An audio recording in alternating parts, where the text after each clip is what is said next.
예, 수요일 묵상의 시간입니다. 내 마음 편하자고 믿음을 왜곡하고 있지는 않은가?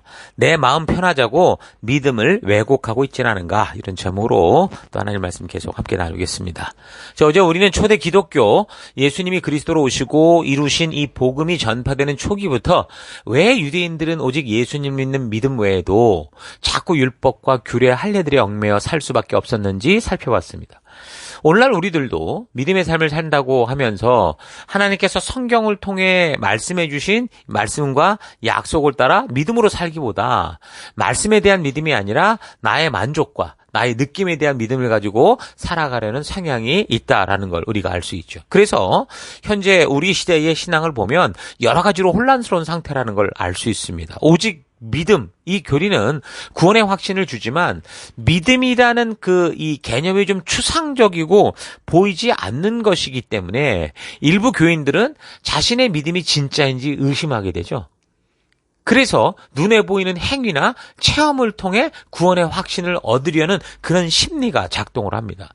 그래서 심지어 전적인 하나님의 은혜와 예수를 그리스도로 믿는 믿음으로 구원받는 것은 자기가 그렇게 믿었다라고 하는 행위, 자기 믿음의 행위를 통해 받았다라고 그렇게 생각을 하고, 그래서 이제 하나님의 자녀가 됐으면 정말 하나님의 말씀의 가치대로 이제 정말 순종하며 살아가야 되는 신앙의 현장에서는 그때 또 믿음을 착각해서 기도로 하나님께 다 미뤄버리는 게 그게 믿음인 것처럼, 그게 좋은 신앙인 것처럼 그렇게 착각하고 있는 겁니다.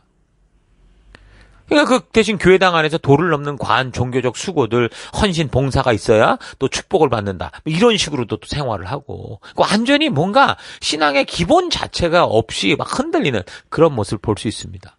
그러니까 이런 신앙의 형태에서 심각한 거는 이런 식의 신앙이 보편화되니까 결국 교회와 성직자들이 나서서 이런 식의 뭔가 인과율에 따른 그 구원에 이루어가는 그런 신앙을 막 묵과하고 그렇게 복받는 것이 맞는 것처럼 그렇게 부추긴다는 거죠. 그래서 결국 자기만, 목사만 그렇게 할 뿐만이 아니라 성도들까지 그렇게 그런 자칫 위장된 믿음, 자기 만족적 믿음에 이제 괜찮다라고 하는 수가 있습니다. 이런 신앙이 보편화되면 과거 유대인들이 율법주의 함정에 빠지고 그리고 천주교가 그렇게 그 역사 속에 그런 함정 속에 빠졌던 것처럼 바른 신앙이 빠지고 결국 종교만 남는, 그럼 결국 개혁이 일어나거나 심판이 일어나거나 할 수밖에 없는 그런 일이 생기게 되는 거죠. 그러니까 유대인들이 이런 율법주의라는 종교의 함정에 빠진 상태라는 것은 지금 그냥 내가 생각해서 하는 소리가 아닙니다. 예수님께서 이 땅에 오셔서 저들에게 말씀하시는 걸 볼 때 이 사실을 분명히 알 수 있어요. 그러니까 하나님께서 직접 구원하신 그의 백성들에게 주신 하나님 나라의 법도와 규례, 계명, 명령들을 주신 그 의도, 그 구원받은 백성들에게 주신 율법을 주신 그 의도를 바르게 알고 그 뜻을 따라 살아가야 되는데 그 하나님의 의도가 왜곡되거나 빠져버리면, 의도가 빠지면 율법은 그냥 기록된 종교 법전이, 그러니까 기록된 이 상황이기 때문에 종교가 자기 마음대로 해석하고 자기 원하는 대로 그렇게 율법주의가 되든 천주교 같은 형태가 되든 그렇게 된다라는 거죠. 이렇게 초기 교회들 안에서 이런 율법주의 전통을 벗어나지 못하는 유대 기독교인들이 구원을 위해서 오직 믿음으로만은 안 되고 할례를 받아야 된다, 율례를 지켜야 된다, 이런 주장들이 있었던 거고, 그래서 무엇보다 유대 기독교인들 안에서만이 아니라 이방 기독교인들에게도 이게 타당성 있게 들리는 거죠. 왜 그러냐면 인과율이라는 것은 하나님이 만든 창조의 그 결과물이기 때문에 그렇습니다. 그래서 이 바울이 갈라디아 지역 교회들을 향해서도 굉장히 이 감정적으로 이거에 대해서 아주 질타를 하는 그런 걸 볼 수 있지 않습니까? 근데 왜 이런 율법주의에 입각한 할례당들의 주장이 예수를 그리스도로 믿는 그 믿음으로 하나님의 자녀가 되는 그 이방 기독교인들에게도 그렇게 설득이 됐는가? 그거는 지금 말씀드렸던 것처럼 뭔가 자신이 느낄 때 사람들이라는 게 그래요. 인과율에 따라 뭔가 내가 대가를 지불해야 되지 않겠냐라고 하는 그 생각 때문인 거죠. 그러니까 믿음이라는 개념이 추상적이고 보이지 않는 거다 보니 교인들은 자신들의 믿음이 진짜인지를 의심할 수밖에 없고 뭔가 이걸 확인하고 싶은 그런 심리가 있다니까요. 그래서 세상 사람 누구든지 내가 어떤 대가를 받기 위해서는 그에 맞는 타당한 지극정성의 열심을 보여야 된다라고 성경대로 이야기하면요, 심은 대로 거둔다는 하나님이 만드신 기본적인 창조의 법칙을 당연히 여기며 살아갑니다. 어떻게 보면 바르고 타당한 생각일 수 있어요. 그런데 이게 구원의 문제에 대해서는 이 법이 적용되지 않거든요. 그러니까 바울이 선교사역 가운데 계속해서 유대인들과 다투고 바른 복음이 무엇인지를 설교하고 전파하고자 했던 것은 바로 이 믿음으로 얻게 되는 구원의 문제였어요. 그러니까 인과율은 타당한 거고 당연한 거라고 생각을 했는데 구원은 그게 아니라고 하니까. 이미 전에 얘기를 했지만 바울은요 율법 파괴론자가 아니라 율법을 주신 그 하나님의 의도를 따라 살아야 된다라는 것, 이 복음을 전했던 겁니다. 단지 죽음에서 구원을 받을 방법을 안 게 복음이 아니고요, 예수님께서도 스스로 말씀하셨듯이 하나님의 말씀을 외면하고 살아감으로 끊어졌던 하나님과의 관계를 화목한 관계로 세움으로 이제 죄와 죽음의 길에서 벗어나서 다시 생명의 길에서 열방의 제사장이라는 사명을 맡은 성도답게 살아가는 것, 그렇게 살아가는 게 이제 진정한 복음인 거죠. 구약의 제사 제도를 보면 단지 속죄 제사를 드리는 것으로 끝나는 게 아니거든요. 죄를 고백하고 용서함을 받는 그런 속죄 제사가 드려졌다면 반드시 하나님이 말씀하신 이 말씀의 뜻대로 살아가겠다, 원래의 약속대로 돌아와서 그 주신 사명에 살겠다라고 하는 화목 제사, 그러니까 결단과 순종의 제사가 있어야 됐던 거 기억하실 겁니다. 같은 맥락이죠. 그 속죄의 문제는 절대 인간의 능력이나 동물의 피로 대신할 수 있는 게 아니라 하나님께서 해결해 주셔야 되는 것이고, 그래서 하나님께서는 그 독생자 아들 예수 그리스도를 영원한 대속의 제물로 삼아 주신 거예요. 그 죄의 문제를 우리가 아무렇게나 봐서는 안 된다니까요. 여러분 생각해 보세요. 만약에 우리가 한 5m 정도 되는 깊은 구덩이에 빠졌다고 생각해 보십시오. 여러분 혼자 살아남을 수가 없어요. 거기서 자기가 지극정성 바치고 정성으로 빌고 빈다고 거기서 구원되는 게 아니라고요. 자기의 능력으로 거기 뛰어오를 수 있느냐? 그러지도 못해요. 인간이라면 그곳에서 그 누구라도 스스로 나올 수가 없어요. 어떻게 돼요? 누군가 바깥쪽에서 그 안에 갇힌 사람을 구원할 그 손을 내밀어야 되는 거예요. 줄을 내려주든지. 스스로는 불가능하다는 거죠. 그래서 우리가 죄인이요 죽음의 길로 갖고 있다는 말이 바로 이 상태를 계속 말해주는 거예요. 이미 죽음의 길로 가는, 지옥 길로 가는 그 길에서 우리가 태어나고 있고 거기서 자라고 있다, 이 얘기를 하는 거예요. 그래서 세상 모든 사람들은 이런 하나님의 뜻을 알고 있던 모르고 있던 하나님이 창조한 존재들이기 때문에 저들의 영혼이 이런 사실에 대해서 늘 불안함을 느끼죠. 그 불안함을 느끼고 지옥 뭐 이런 거에 대한 뭔가 공포감이 있어요. 그래서 죽음 이후에 벌어진 일들을 두려워하고, 그래서 그 죽음 이후 자신을 구원해줄 어떤 존재들을 그렇게 찾게 되는 거죠. 그래서 철학도 생겼고, 그래서 이단도 생기고, 종교도 생기고, 뭐 이런 식으로 생겼던 거 아닙니까? 죽음 이후에 영원한 천국의 삶이 있든지 아니면 영원한 지옥의 삶이 있든지, 인간들의 영혼은 이 땅에서 태어나고 여기서 시작하지만 우리의 삶은 영원한 삶이 시작된다. 이게 성경이 말해주는 거예요. 그러니까 이런 사실을 모든 사람들이 지금 무의식 중에 알고 있는 거죠. 왜요? 창조주가 하나님이시니 그분이 만든 그 법칙 안에서 그들이 그 하나님을 떠났다 해도 이 돌아가는 모든 이 방법은 그 하나님이 만든 이 시스템 안에서 돌아가고 있기 때문에 느껴진다는 거예요. 그래서 그 당시 고대 대부분의 종교들은 하등 종교 형태로 생식과 풍요의 신들이었는데, 이런 풍요의 신들은 고린도서가 그랬듯이 성적으로 음란한 의식들이 일상화되어 있었기 때문에 문화와 삶 자체가 인간의 욕심, 인간의 욕망을 그대로 드러내므로 본능 따라가는, 그러니까 지저분하고 무질서했던 삶인 거죠. 그러나 이런 미신을 믿고 사는 사람들도 결국 뭘 갖고 가냐면 뭔가 지극정성, 치성을 들어야 된다라는 이 생각이 있었어요. 그래야 천국을 가든 복을 받든 뭘 할 수 있다라고 생각하는 게 보편적이었다라는 거죠. 또 타 종교들, 예를 들면 이슬람, 불교, 힌두교, 소위 고등종교라고 하는 이런 종교들이 있었는데, 이들은 자기들의 경전을 갖고 있는 거고요. 구원을 얻기 위해서는 뭔가 고행, 고통, 금욕 이런 걸 통해서 자기 욕심을 부인하고 본능을 부인하고 자기를 비움으로 뭔가 세상과 다른 그런 종교적인 행위들을 통해 보다 나은 다음 생에 뭐 구원을 얻는다, 축복을 받는다, 이렇게 생각을 했던 거죠. 지금도 이슬람을 보세요. 코란을 생명처럼 여기면서 코란에서 명하는 대로 하루에 5번씩 어느 곳에서든 기도하고 그러고 있어요. 예수님은 수고하고 무거운 짐지자라 다 내게로 오라, 이걸 다 벗기시려고 하는데, 이슬람은 알라의 은혜와 자비를 얻기 위해 따라야 될 많은 규칙들을 만들어서 철저히 거기를 따라가고 있어요. 이런 식의 생각이 보편적인 인간들의 생각이다 보니까 그런 미신의 세상에서 믿어오던 미신적 생각, 미신적 믿음의 형태를 예수를 믿는 믿음과 비교를 하는 거죠.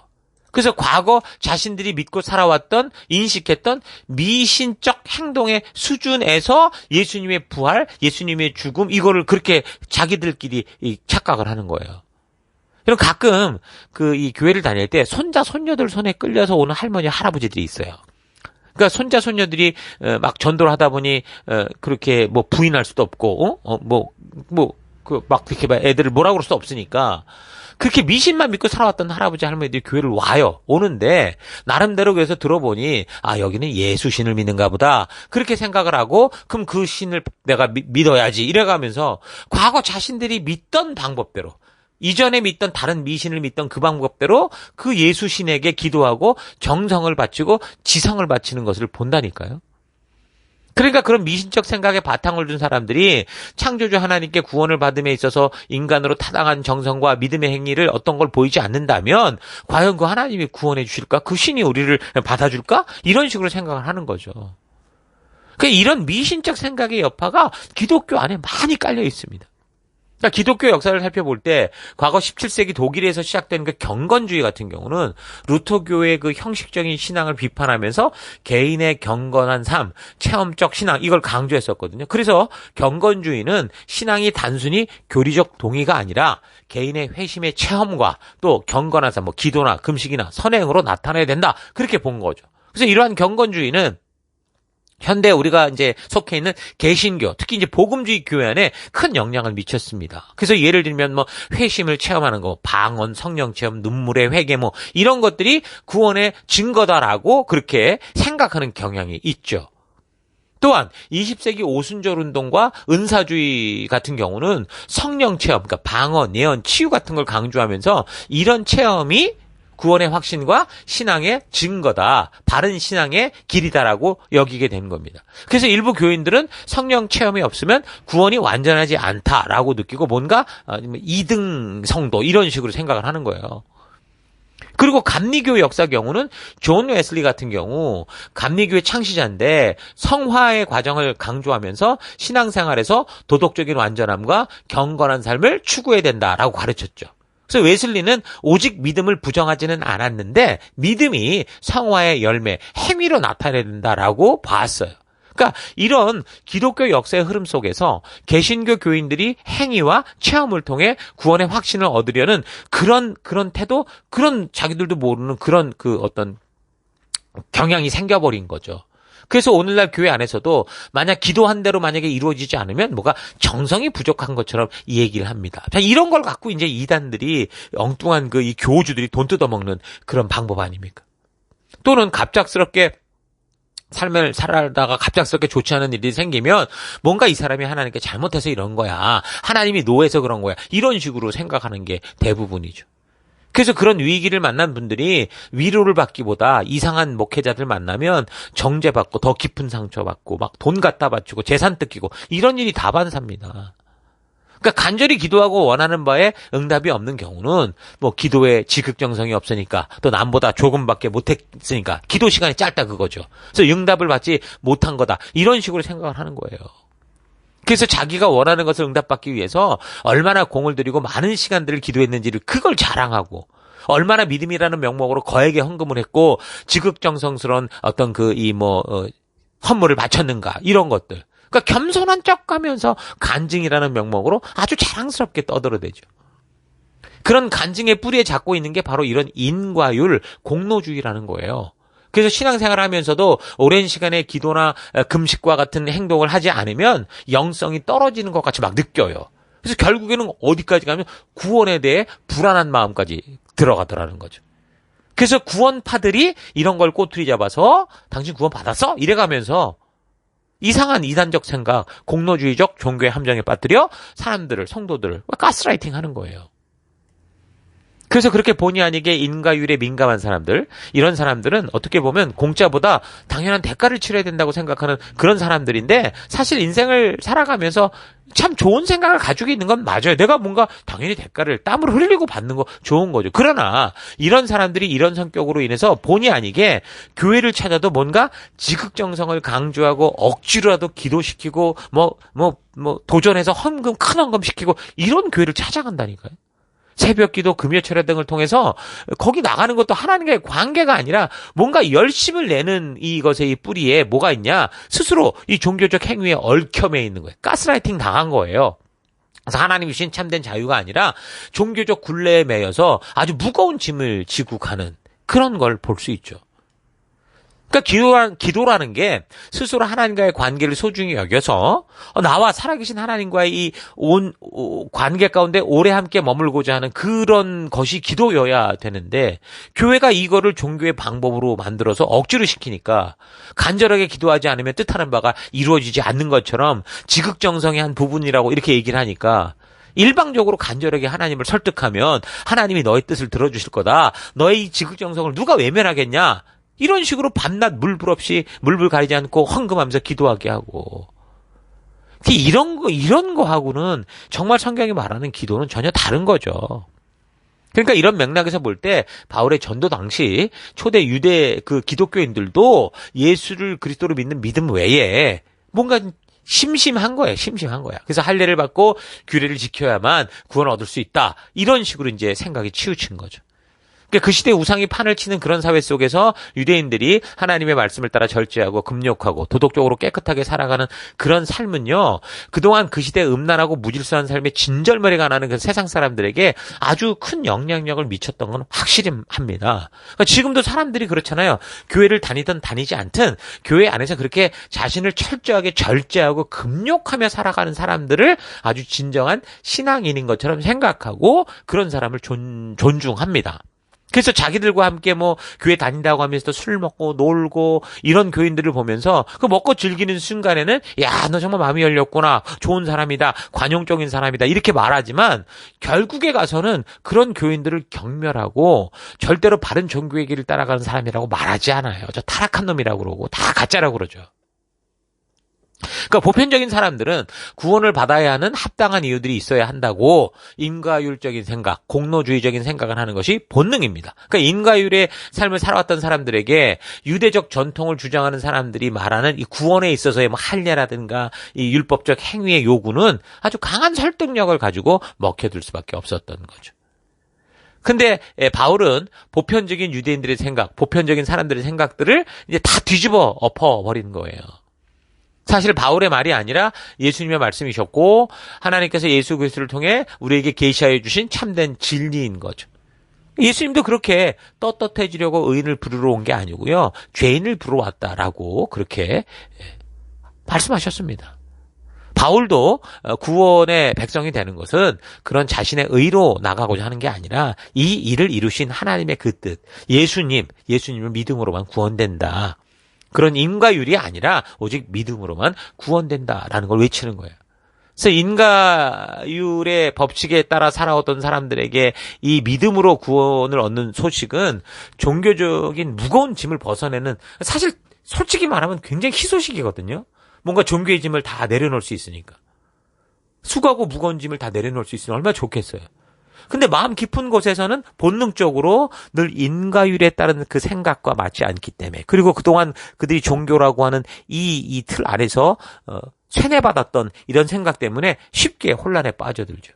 그래서 사람들은 사실상 예수를 믿노라면서도 자신의 형편없는 행동과 마음의 태도를 보면 믿음으로 말미암은 구원 이거 의심스러울 때가 종종 있다라고 생각을 자기가 자기를 못 믿는 거예요. 이렇게도 여전히 죄가 많은 내가 뭔가 구원에 합당한 방법을 행동해야 되는 거 아니냐라고 생각을 하면서 할례 같은 구원의 표식이 있든 뭐 절기와 금식, 금욕 이런 걸 통해서 자신의 육체를 괴롭히고 죄를 정화하는 그런 행위를 하는 이럴 때 안심을 하게 되는 거죠. 그러니까 천주교 안에도 그 무슨 주교들이나 사제들이 막 자기 몸에다가 막 무슨 이상한 채찍질하고 이런 것 그런 경우도 있잖아요. 다 이런 데 뿌리에서 나오는 거라고요. 그래서 이단들이 이런 사람들의 인과율의 심리를 가지고 마음을 흔들어서 구원받는 길이다라고 제시하면서 마치 유대 그 할례당들이 생각했던 것처럼 또 다른 구원의 길이 있는 것처럼 뭔가 지극정성을 바쳐라, 돈을 바쳐라 이렇게 가는 거죠. 그러니까 대부분 이런 것을 주장하는 이들이 건드리는 게 바로 이런 사람의 본능 속에 있는 인과율에 따른 타당성을 가지려는 이 마음을 건드리는 거예요. 이 본능은 말씀으로 제대로 확신을 가지지 않는 사람들이라면 이게 교수가 됐든 학자가 됐든 박사가 됐든 그 누구라도 자기 자신이 밖으로는 엄청난 사람일지 모르지만 솔직히 나를 보면 누구라도 부끄럽거든요. 그러니까 자신의 삶에 심한 위기가 올 때 이런 말은 다 걸려들 수밖에 없는 거예요. 그러니까 이단 이 종파에 가봐도 어떻게 저렇게 교수란 사람이 박사란 사람이 저기 가서 아멘하고 앉았지? 라는 일들이 벌어지는 게 이것 때문인 거예요. 그러니까 인과율의 법칙은 분명히 여러분 하나님이 만든 거고요. 이건 우리의 삶의 보편적인 원리가 맞습니다. 그래서 성경도 분명히 우리의 모든 삶에 있어서 하나님이 만드신 인과율이 적용된다라는 걸 말해줘요. 여러분 이집트에서 구원해서 그 시내산으로 백성들을 이끈 하나님께서 그 백성들에게 뭐라고 그랬습니까? 앞으로 네가 살아왔던 이집트처럼 살지 말고 이제 들어가게 될 가나안처럼 살지 말아라. 그러면서 하나님 나라 백성답게 살 수 있는 그 약속들, 그 가치, 그 도리, 그 율법을 주신 거예요.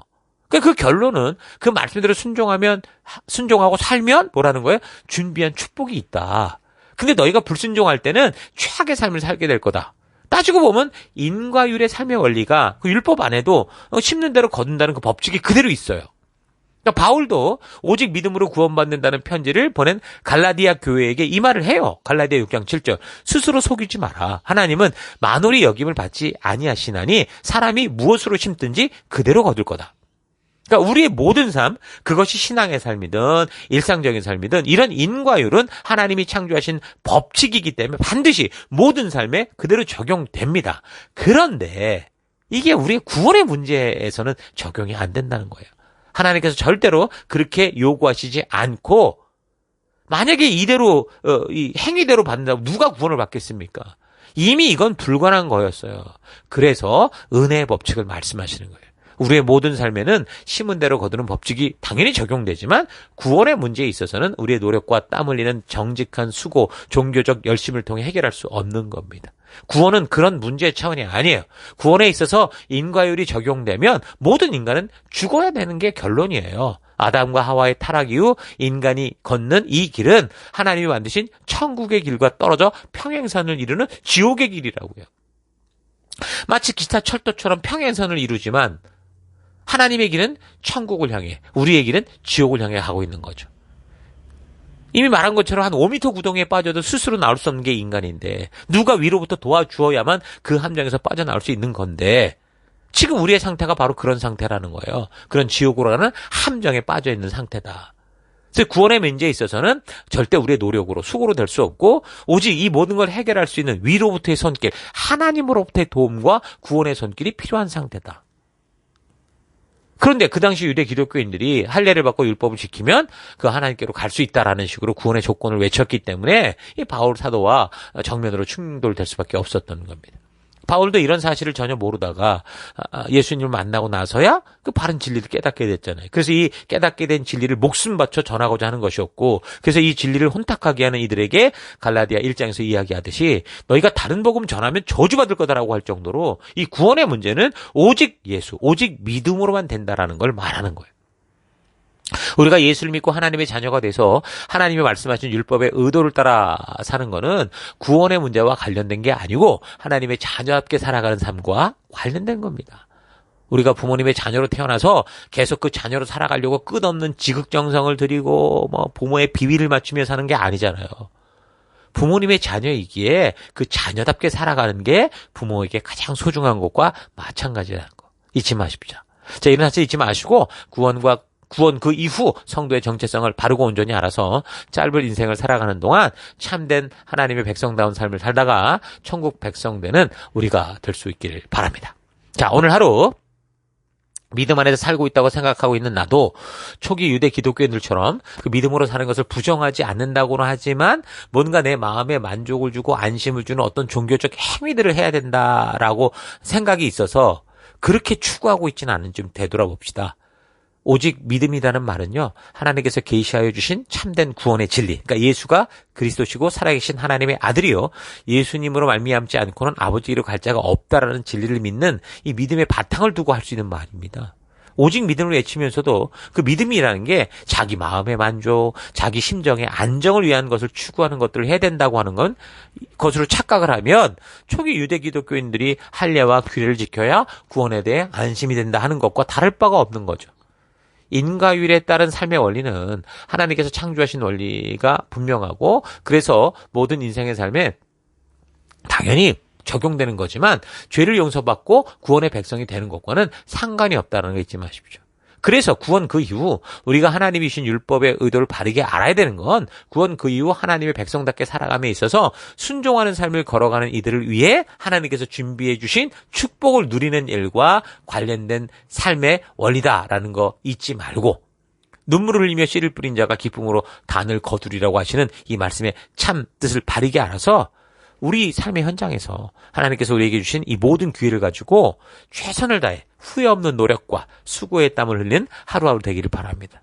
그 후에 주어지는 이제 결과에 대해서는 어떤 열매로 다가오든 받아들이고 또 새롭게 그 현장에서 도전하고 하나님 주신 사명 안에서 달려갈 수 있는 우리가 되기를 바라요.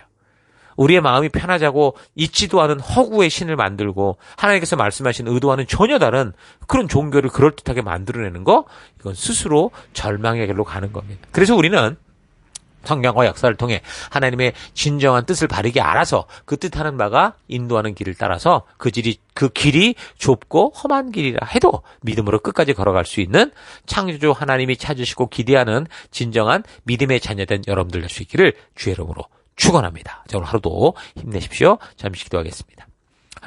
하나님께서 구원의 문제에 있어서는 우리가 할 수 있는 일이 없기 때문에 예수 그리스도로 말미암아 하나님께로 나아가는 길을 열어주셨는데 그 예수님을 믿는 믿음에 있어서는 하나님의 은혜가 아니라 내가 믿었다라는 이 믿음의 행위를 주장하고 정작 이제 믿음을 가지고 살아가야 되는 우리의 신앙의 현장에서는 자꾸 하나님의 은혜를 구하면서 하나님께서 나 대신 일하도록 기도로 미루며 살아왔던 것 회개합니다.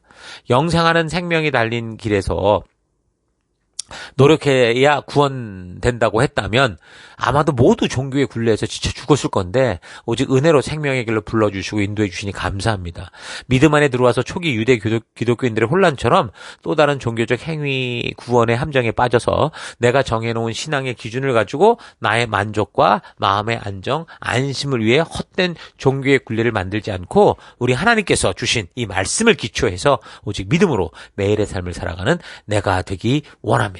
내 마음 편하자고 하나님 우리끼리 좋은 관계에 있겠다고 하나님 믿음을 왜곡하는 말씀을 변질시키는 이런 일 없이 오직 믿음의 길을 걷는 우리가 될 수 있도록 역사하여 주옵소서. 함께 하심을 감사드리고 예수님 이름으로 기도했습니다. 아멘.